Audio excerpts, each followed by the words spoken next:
Hey, it's Clay at claytrader.com. This will be my top 10 stocks as we head into Thursday, September 14th. This will be a technical analysis breakdown. So if you're someone that uses charts within your trading, or maybe you're just interested in learning more about charts and how they can be used as a tool to help make good decisions as a trader, this will be a video for you.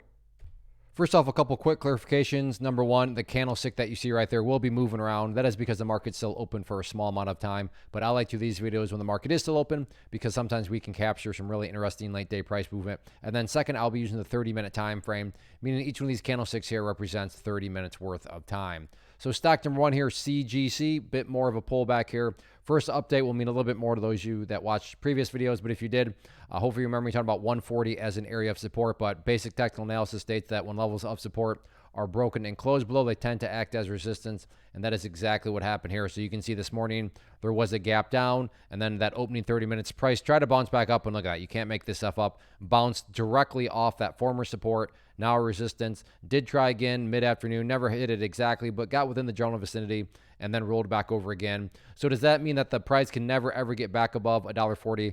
I'm not saying that at all. My point here is that if there is any sort of curl back upwards, then $1.40 will be that main area of resistance that needs to be broken. You still, in fact, at this point, I'm just going to go ahead and get rid of this level up here, as it served its purpose for now, and I don't want to have clutter everywhere. So let's just first see if the price can break above $1.40, and then you can start to focus on those other areas of resistance. In terms of levels of support, main level here that stands out right now, right down here at that low of, what is that, $1.04. So let me change that to green to represent more so the support area. And then going through the history of things, you can see right there, acted as support, and then once again, acted as support. So maybe some sort of double bottom type move coming here. We'll see what happens, but this movement right down here isn't really too awe-inspiring for a double bottom. But nonetheless, $1.04 main area of support in the near term, and then $1.40 main area of resistance. Next one, FFIE, nice mover today, and definitely got to think a lot of eyeballs watching it moving forward. So let's map out some key levels here. So first off, from at least what I would consider the support standpoint, you have this trend line right here, which was a former area of resistance a couple of times. Whoops, let me bring that down. There we go. And just to make it extra, there we go. So we have this area right here, which, like I said, was an area of resistance, but with the price breaking above it, you'd want to see it act as support, which it did right there. So if the price does pull back, do you get the bounce back upwards? No guarantees, but that's certainly a valid question to throw out there. That seems plausible, like it could happen. So keep an eye on that level from a support standpoint. And then as far as areas of resistance are concerned, nothing fancy or complicated here. Literally just a question of, well, where did the party finally stop today for the bulls? And that was right up here at the highs of 545. So again, no complicated logic there. Just simply, where did the price stop going up? Where did the momentum finally run out of steam? And that was right there at, again, 545. But all in all, anyway, look at it. Nice movement today. Good solid volume. So we'll see if it carries into Thursday. Next one, AVTX. Very, very nice mover here. Now it's, I don't want to say tricky, but from a presentation standpoint, not a whole lot I can talk about because technically speaking, the breakout has happened. You had this very nice bull pennant pattern that had formed, but yes, late day today, it has already broken out. This has all occurred on good solid volume, and you can see that as I speak, the price is continuing to break out further and further. So yes, the breakout has been missed, but this does at least lead into another very good question to be asked, and that question is this: is this the start of something even bigger? Now think about that question. In order to ask that question, well, something first worthwhile needs to happen to begin with. A lot of things, nothing ever happened, so therefore it never makes sense to ask the question, oh wow, is this the start of something bigger? Well, because nothing has happened. But that's not the case here. Something worthwhile has happened. So sure, you missed the breakout, but it has broken out. It's getting good volume. It's getting good momentum. So yeah, is this the start of something even bigger? We'll see what happens with it on Thursday. Next one here, ACB, and very, very interesting dynamic here. If you watched yesterday's video, you probably know what I'm going to talk about next, but in yesterday's video, talked about that purple line there, 50 paired moving average as support, and you can see so far so good. Earlier today, price came down to that purple line, found support, bounced up, came back down, and then as I speak, you can see the price essentially right again at that purple line, which brings the question is, can the bulls hold? Is it going to provide some sort of bounce, which is a completely valid scenario. I mean, it's already provided a bounce there. So does it happen again? Rational. Does that mean it's going to happen? No, but it's completely a logical thought process. But that is why risk management matters, because there are no guarantees. So to be fair, I mean, maybe it's not. Maybe this thing just crashes to the downside. Again, that's why risk management matters. But that is a two-sided coin because, well, I mean, maybe it does bounce and you get some sort of great move to the upside. So if you like that sort of dynamic, keep an eye on that purple line there, 50-period moving average. In the event the price does push down through the purple line, next key area of support that I'd say watch very closely, right down there at the 72-cent mark. If the price does bounce, and then also from an overarching standpoint in terms of trend lines, keep an eye on that area of resistance right there of that near-term trend line. But overall, like I said, I think the most interesting dynamic right now is all about that purple line and whether or not it can produce a bounce. Next one here, AMC. Nice recovery here. Pulled back a bit late day yesterday, but has now moved back upwards. And overall, very nice move. And what I'm going to do is just adjust this area of resistance. Now, the key question here is, what direction is this adjustment being made? And assuming you're bullish, whenever levels of resistance need to be adjusted in the upwards direction, that's always a good thing. And that's what we have right here. And let's just call it $8.40. Going through the history of things, you can see right here, it was a former area of support, and then turned into resistance right there. And then once again right there, resistance. So a lot of eyeballs going to be, you got to think right around that 840 mark. And if the price can break up through there, then from a bigger picture standpoint, that would finally get the chart out of this sideways channel that it's been in for the past few days here. So that's what I think, in my opinion, at least the most important, aspect of that 840 is it's representing a break to the upside of this sideways channel that the price has been caught in. So keep an eye on that. And the price is definitely within striking distance, still has work to do, but it's within striking distance and makes it very plausible that it could happen on Thursday. So keep an eye on that dynamic. If the price does pull back, then really nothing new here to report. Ideal level of support that you want to see hold is going to be that purple line there, 50-period moving average. But if that level doesn't hold, then keep an eye on 705. Definitely a must-hold level, just for the simple reason of if the price were to go back down there and break below it, that's putting the chart at all-time new lows, which from a bullish standpoint, obviously not what you want to see. Real quick, want to take a break and personally invite you to get signed up for this free live online web class here that I'm offering very soon. So if you've been enjoying what you've seen and you want to learn more about this tool, how it can and should be used to build consistency and manage risk, then definitely get signed up for the free live class. If you're watching on YouTube, there's a link down in the description box, or if you're watching right there at my website, there's an area on the web page itself that you can click to get signed up. So like I said, if you've been enjoying, then definitely get signed up for this free live online class.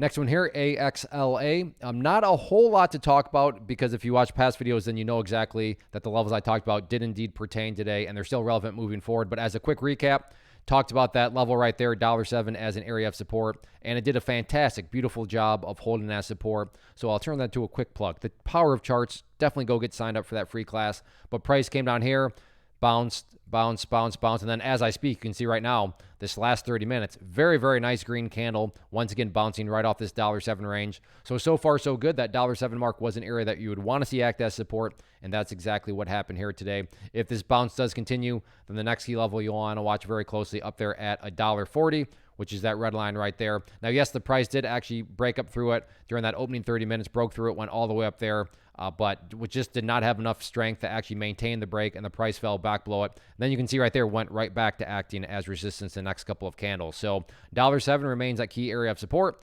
$40, that key area of resistance. Next one, ZVSA. Nice pattern here that has taken place. So let me be very clear. I'm not trying to impress you. I'm not trying to imply this is a great discovery on my part. A lot of people have taken notice of this pattern. And I say all that because when a lot of people are watching the same levels and wondering the same thing, call it a self-fulfilling prophecy, call it whatever you want, it can produce some very dynamic movement. So the first part of this pattern here, right there at 16 3/4 cent right there. So let's just call it 0.168. So 0.168, first key level of support of the pattern. And then as far as the resistance part of the pattern, we're going to have this downwards trend here, or I should more say this downwards trend line. And then to make it all one color, hopefully make it easier to see, let's just do this from the pattern perspective. So we have our resistance, we have our support, we have the big upwards move right here. For you golfers out there, let's make it a little bit more visual. Put the golf hold on here. This would be a bull pennant pattern. So while there are no guarantees, is it plausible? Is it valid to think that if the price can come up to that pattern and break through it, that break in and of itself, even if it's just a self-fulfilling prophecy, could create additional buying pressure? That is certainly valid. So if you like penny stocks, if you like bull pennant patterns, keep an eye on it. Next one here, Tesla, TSLA. I'm going to go very quick because quite frankly, there's really nothing to talk about here other than updating the levels that I already talked about. But this area of, the sideways channel is officially in motion here. The level I talked about as support in yesterday's video down there at 266 never really got tested. I got kind of close right there, but not really. And then as far as the top of the channel up there at 275, it did get tested this morning. Again, power of charts, look at that. Nice move up and then rejected right there at that red line, which I have not moved. If you don't believe me, I'm not offended. Go back and watch yesterday's video and you'll see that. And you'll see, yeah, the power, there's power in charts. So again, I'll turn that into the quick plug. Go get signed up for that free class. But that's really as straightforward as it is right now for Tesla. If you were to say, just summarize it really quickly, I would say sideways channel pattern, top of the channel resistance, 275, bottom of the channel support down there at 266. Next one, NVOS, another nice upwards move here, and there is a bit of a pullback, so let me add some context here. Overall, things are in an uptrend. I'm going to go ahead and get rid of these lines as they serve their purpose for now. But first key update is just based on that foundational rule, which I've said already. When levels of resistance are broken and closed above, you want to see them act as support. So 39 cents, now the newest area of support right there. Now, this is a little bit of a tricky chart to talk about because there's a lot of perspective. I mean, if you're a day trader, flipper, scalper, and you bought right there and your plan was to buy and sell within 12 minutes, well, then yes, from that perspective, the chart looks really, really bad. But assuming you do care about the bigger picture point of view, and I'm not saying this will occur, but for example's sake, let's say this thing actually pulls back more and does go down to that 39 cent mark and then starts to level out. What would you have? Emphasis on big picture. Well, from the big picture point of view, you'd have a set of lows there, you'd have lows there, you'd have lows down here, and if you envision each one of those as stair steps, what do you have? Again, from the big picture point of view, you'd still very clearly have stair steps making progress in the upwards direction. So yes, I understand that if you're a day trader and you bought right there, you don't care about these stair steps. So that's why I'm trying to distinguish between a bigger picture person and somebody that's more of a day trader. But all in all, like I said, is this a good or bad looking chart? That totally depends on what your game plan and strategy going into the trade itself was. Next one, TQQQ, which is an ETF that measures the NASDAQ market. So if you believe the NASDAQ market is going to rise, this one will also rise. And so far, all eyes continue to be on this level, which I talked about previously. And again, just one of these self-fulfilling prophecy type things. That pink line, very famous level, the 200 period moving average. You can see this morning, found some support at that area. Once again, found some support right there. Still well within striking distance of it. So that'll be the main dynamic moving forward is can the price continue to hold that pink line? And if it does, that's certainly a good thing because the pink line does have an upward slope to it. So by definition, if the price stays above it, well, then that means that the price itself is slowly increasing over time. So you're going to want to continue to watch that pink line there. In terms of areas of support, though, in the event that level is broken, then the level that stands out to me as the next very interesting level right down there at $40, and let's just call it 20 cents. You can see actually a couple times now that was the low both right there and then right there from earlier on in the day. So watch that for potential bounce if it does drop back down to that area. In terms of areas of resistance, still have that $42 mark as the overall level. But I would say a more relevant one right now is going to be this nearer term level right there at $41.50, which is just the peak of these couple of little movements right there. But yeah, 41.50 and 42 main areas of resistance. That pink line there, the ideal level of support. But if that doesn't hold, then I'd say a much more important level. And I don't want to say a do or die level, but definitely very, very important would be that level down there at $40.20. So that wraps up the top 10 list. Again, if you like what you saw here, then I want you to do a couple things. First off, definitely go sign up for that class. It'll be Thursday very soon, September 14th at 7 p.m. Eastern time. So I hope to see you there. And then go ahead, hit that like button, leave a comment below. Those two things help out these videos. They help out the channel. And as long as I know that people are enjoying, then I will stay motivated to get this content out to you. So I thank you in advance for hitting that like button, leaving a comment. Even if you just tell me, hi, tell me what you traded today, tell me what you're watching for tomorrow. So thanks for watching. Take care. Have a good one.